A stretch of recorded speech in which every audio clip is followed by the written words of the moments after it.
Bismillahirrahmanirrahim. Rabbi shrah li sadri wa yassir li amri wahlul 'uqdatam min lisani yafqahu qawli. Assalamualaikum warahmatullahi wabarakatuh.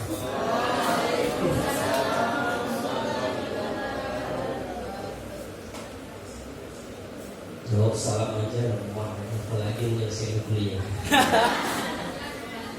Assalamualaikum warahmatullahi wabarakatuh. Waalaikumsalam warahmatullahi wabarakatuh. Mudah-mudahan cepat selesai kuliah. Alhamdulillah.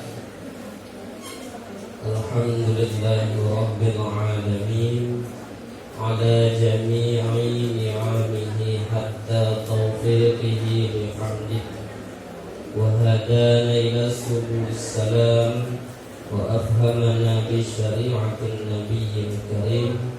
Allahumma salli ala sayyidina wa maulana Muhammad wa ala alihi wa sahbihi ajma'in. Yang terhormat Bapak Ketua SNAI Mandani Natal dan seluruh civitas akademika, dan yang saya banggakan dan saya hormati Bunda Terhormati MAG, dan selalu saya banggakan seluruh panitia acara semua. Saya duduk ya, kalau berdiri mesti goyang kaki ya. 11 jam bawa mobil sendiri kan, demi ya sharing sedikit ilmu yang saya alami. Tadi Bunda menyampaikan berbagai kebijakan dan bagaimana kelembagaan tentang juru tips agar cepat selesai kuliah. Jadi saya menyampaikan bagaimana mahasiswa ini berperan atau perspektif sosial yang saya gambarkan, bagaimana apa sih pentingnya selesai kuliah cepat ini. Yang pertama saya memuji diri dulu, karena saya istri kan memuji saya kan. Saya S1 selesai 3 tahun 6 bulan. Jadi menurut saya yang lama-lama kuliah itu orang kaya, bersedekah sama pemerintah. Bersedekah namanya itu kan, setiap semester bayar uang kuliah. Sedekahlah sama kami ini daripada sedekah. Jadi itu orang kaya sangat, karena banyak tuh duit. Atau orang yang tak sayang orang tua. Kenapa tak sayang sama orang tua? Karena selesai kuliah itu suatu kebanggaan bagi orang tua. Apalagi si adik yang lagi nunggu, ya kan mungkin CSPD ditaruh surat undangan nikah kan, kandidat maksudnya. Malu kita. Banyak kejadian-kejadian teman-teman saya yang punya calon cantik anak ustad, anak tengku, kalau kami orang Aceh, diambil orang lain gara-gara tak selesai kuliah laki-lakinya. Ditanya kapan mbak, kapan mau melamar? Nanti adik selesai saya kuliah, kata si cowok. Ya udah kalau gitu ditunggu, nggak selesai udah semester 10. Terakhir bosan, apa kalau calon mertua? Ini kurang ada petik kan? Ini kurang mantap nih ibunya. Dia tak selesai kuliah selihatnya. Maksudnya apa? Banyak peluang yang kita dapat apabila cepat selesai kuliah. Nah, itu saya katakan memuji diri tadi. Jadi kami pada masa dulu sama seperti Bunda, bahwa tak boleh cepat kuliah langsung sudah 4 tahun baru bisa wisuda. Mensiasati hal itu, saya upaya cepat sidang, habis PPL langsung sidang. Dan semester 8 baru PPL. Apa plusnya cepat selesai kuliah? Dosen-dosen melirik saya, dosen-dosen berdiri jadi asisten kah yang udah bosan dosen itu membimbing mahasiswa itu diarahkan saya jumpai sana si Sadid, jumpai dibimbing sama beliau kata dosen saya itu konsep juga bisa. Ini realita. S2 saya selesai 1 tahun 6 bulan. Jadi di semester awal semester 3 saya menikah. Karena sudah mulai mumet. Maksudnya mumet di sini adalah banyak godaan. Menurut salah satu penelitian menunjukkan bahwa orang yang sudah bersiap berkutik di bidang membaca apa dia itu sudah mulai memikirkan yang namanya lawan belum lagi dorongan kawan-kawan percuma lah S2 kalau belum nikah. Jadi saya sebelum seminar proposal sudah menikah juga kepada kuliah sambil menikah. Nanti nanti tesis ada yang antar kopi. Dia sudah mau ngajuin pembimbing dah ditusuk kita. Begitu aja ya. Jadi ada tabir positifnya. Kalau menurut saya, kita ini misalkan studio sosial ya. Menurut saya, kalau kuliah sekarang itu masih tangan di bawah, mak uang semester mak itu yang namanya mahasiswa cemen. Mahasiswa nggak masanya lagi sekarang mahasiswa minta uang orang tua untuk kuliah. Itulah salah satu penyebab kenapa mahasiswa atau orang anak-anak muda Indonesia lama menikah. Kalau di Timur Tengah di atas 17 tahun laki-laki tak nikah itu namanya laki-laki pabrik panglima lajang tuh. Kenapa? Masih tangan di bawah berarti. Ini kan sahabat saya di apa nih? Kampus. Kalau kita lihat nanti semester 2, semester 3 di UI Medan itu, kalau lagi bawa kereta dia berpeci orangnya, ceweknya di belakang itu panjang jilbabnya, jangan berpikir negatif dulu. Nah ini percuma berkopiah cari dia. Itu istrinya. Gajinya satu orang itu sudah 2 juta 3 juta. Itulah kehebatan. Kok saya hebat saya bilang alumni PAI tadi. Karena banyak kompetensi di balik itu. Ini kita bercerita dalam negeri. Coba kita keluar dulu ke daerah Gaza. Bagaimanapun sekutu Israel tak bisa menundukkan yang namanya Palestina. Pernah kita lihat tuh temuan yang mengatakan peristiwa tidak jangan dilihat perangnya dulu.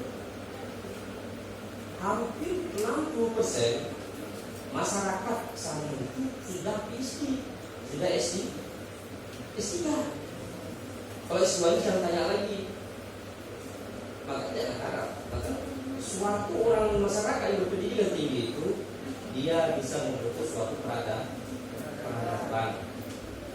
Kembali kita ke Jepang sedikit. Kan sering kita lihat di Facebook.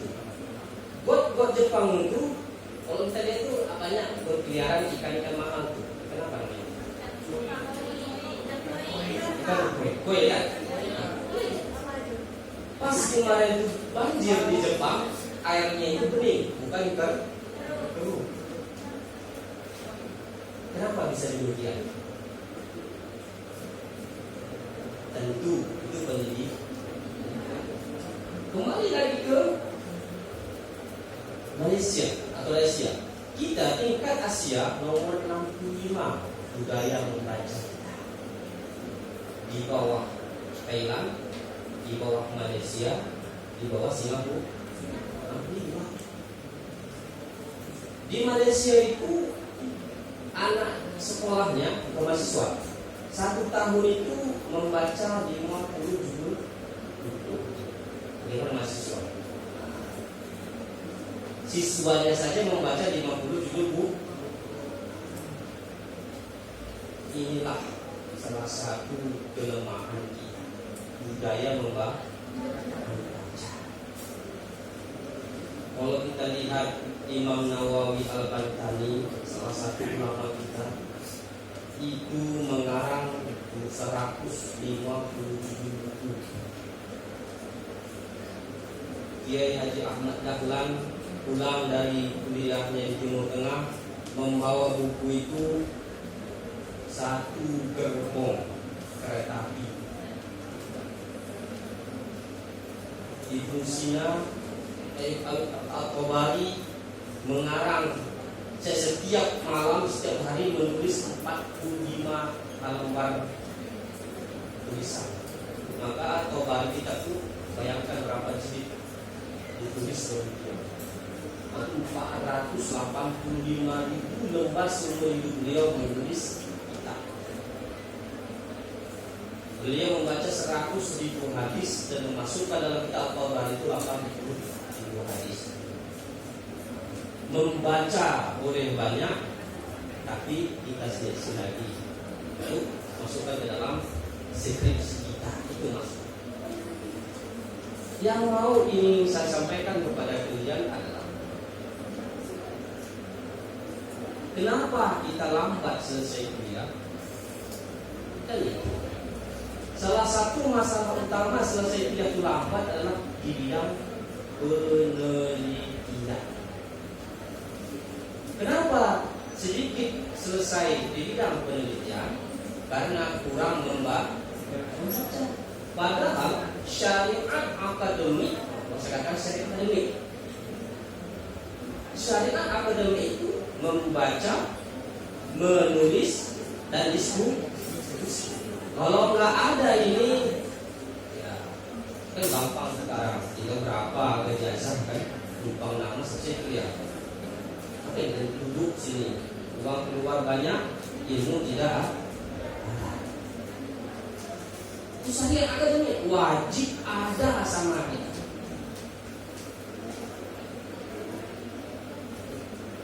Kalau itu tidak kita kuasai, itulah alamat lambat selesai kuliah. Iya. Inilah sedikit muhasabah di kalimat. Sebenarnya saya kalau pegang mic malas lepaskan mic sebenarnya. Saya kan megang. Kalau 30 menit itu, aduh, bingung apa yang saya sampaikan. Oke. Jadi judul tema yang akan saya sampaikan pada kesempatan kali ini adalah lulus kuliah tepat waktu, berkah dan bermutu.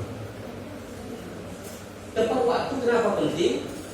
Karena apabila selesai kuliah tepat waktu, banyak hal yang mau kita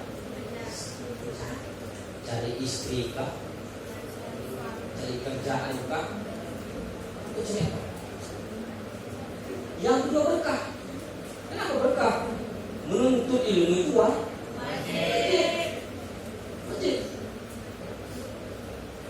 Yazid, salah satu sahabat Rasulullah SAW, menyuruh beliau untuk mempelajari bahasa Suryani. Kenapa? Karena segala ilmu pengetahuan pada zaman dahulu diterjemah kepada kitab bahasa Suryani. Maka jangan heran kenapa para sahabat sampai Abbasiyah, Muawiyah, sampai di Spanyol banyak lahir intelektual Muslim. Dasar-dasar utamanya membaca, selanjutnya menulis dan diskusi. Diskusi maksudnya apa? Memperbahas satu objek permasalahan dijadikan suatu simpulan. Itu penting.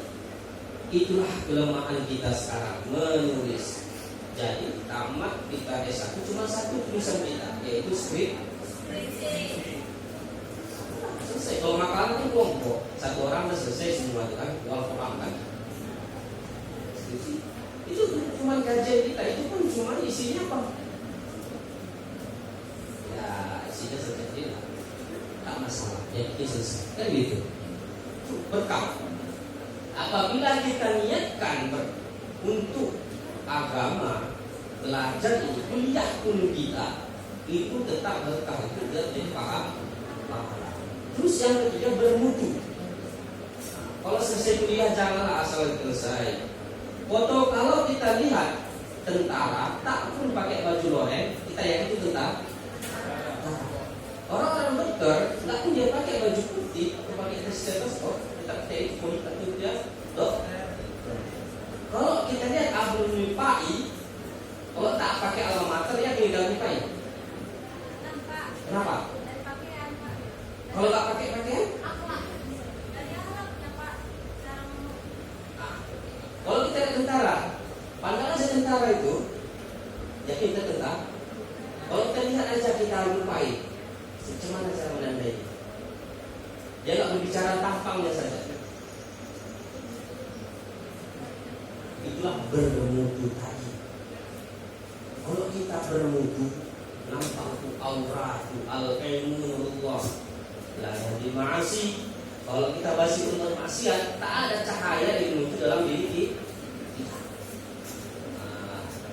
Bagaimana trik untuk bisa kita memperoleh ketiga hal itu? Yang pertama, mengenal diri. Dalam akidahnya jelaskan, barang siapa yang mengenal dirinya, maka dia mengenal Allah. Bagaimana caranya? Yang pertama, siapakah diri kita? Mahasiswa. Cuman kitalah yang menyandang titel maha di seluruh permukaan dunia ini. Mahasiswa. Dan siswa. Kita cuma maha. Apa itu mahasiswa? Insan dewasa yang memiliki kesadaran diri dalam mengembangkan potensi diri. Kita sudah dewasa. Jangan seperti anak-anak lah. Sadar diri. Kenapa kita di sini berdiri? Mengembangkan potensi diri.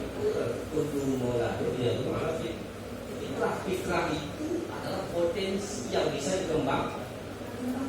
Di mana kita digodok? Di perguruan tinggi. Apa itu perguruan tinggi? Suatu lembaga yang di dalamnya ada tridharma perguruan tinggi. Ada pendidikan, penelitian, pengabdian masyarakat. Ketiga hal ini wajib kalian pahami dan kalian amalkan. Apa itu pendidikan bagi para siswa? Tujuannya apa? Supaya kita mempunyai dasar berpikir yang benar dalam memutuskan berbagai hal. Kita memang jumlah kita 200 lebih orang PAI. Tapi masalah di dunia ini di bidang PAI lebih dari 200 juta. Jangan sempit pola pikir kita. Masalah PAI lebih 200 juta. Dia sekarang gara-gara HP bisa muncul berbagai judul, ratusan judul penelitian. Gara-gara HP banyak orang bunuh diri. Gara-gara HP banyak janda, banyak lahir janda. Jadi baca suaminya itu cerita cerai. Itu masalah penelitian. Kenapa bisa lahir itu? Gara-gara HP anak SD sudah hamil. Baca berita, anak kelas 6 SD sudah hamil. Itulah guna kita mempunyai dasar berpikir untuk bisa menjawab permasalahan umat. Itulah lahir pengabdian masyarakat itu. Kita sebagai agent of change. Ubah masyarakat itu dengan hal yang kita miliki. Kenapa lahir peradaban Islam? Karena mereka memiliki ilmu. Ulama-ulama Abbasiyah, jika dia merantau mau pindah tempat, itu harus membawa minimal kitabnya itu 10 unta. Untuk penelitian jumlahnya 25.000 kitab. Itu paling sedikit ulama, 25.000 kitab. Ada yang mau suruh raja, nah ini dakwah hakim negeri ini. Nah, bawa kitab 10 unta minimal. Raja Perancis saja bukunya cuma 200 25.000 kitab. Maka wajib Wajar pada masa dahulu lahirlah peradaban Islam. Bayangkanlah Abu Mustafa, orang yang kembali dari Timur Tengah, bisa mendirikan suatu lembaga yang klasik berbasis modern.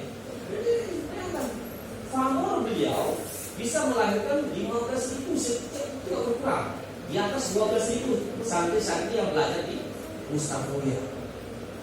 Kenapa bisa lahir? Itulah keberkahan ilmu beliau. Kenapa kita belakangi ulama-ulama di tanah dunia? Itu tujuan didirikannya perguruan tinggi ini supaya lahirlah intelek muslim. Selanjutnya penelitian supaya fokus kita, karena dari semester 1 sampai semester 7 mata kuliah diajarkan itu banyak. Kemana bakat kita? Seperti yang disampaikan Bunda tadi, kita bilang hafiz, ini tidak hafiz. Orang bisa hafal Quran setahun 2 tahun, kenapa lah 1 bulan? Gimana caranya? Hafal 31 bulan? Tidak ada mustahil. Sekarang ini sudah ada teknik membaca terpandai baca Quran 7 hari. Tapi tidak sanggup. Kita bisa merealisasikan karomah para ulama. Ulama kalau kita ceritakan karomah seakan-akan itu apa namanya itu? Mustahil. Mana itu? Tapi itu kita katakan. Itulah kita realisasi. Bagaimana dengan penelitian? Nah itu yang pertama. Harus kita kenal siapa diri kita supaya kita cepat kuliah. Selanjutnya adalah yang kedua, niat. Apapun ceritanya di nama Muhammad ini. Ya. Apa tujuan dia kemarin? Jadi jodoh. Rendah kali kualitas kita cari jodoh. Dapat jodoh, alhamdulillah. Cari jangan. Kalau kita lakukan ganteng tak akan jadi suatu pola ukur. Dan kalau pintar, banyak tuh dari antara beberapa ribu gadis Islam Madinah ini melirik kita. Tak capek lah cari jodoh itu. Modalnya apa? 3,8 IPK. Selesai 3,5 tahun, langsung datanglah ke rumah itu. Bang, kapan melamar bang? Saya kuliah bukan jual tanah. Saya menikah tidak jual tanah. Ada uang saya untuk membayar uang ini. Nanti setelah saya kuliah kita menikah. Bagaimana solusinya? Pertama jual tampang mahasiswa. S2. Yang kedua, saya dari dulu sampai sekarang itu kalau bahasa ekonomi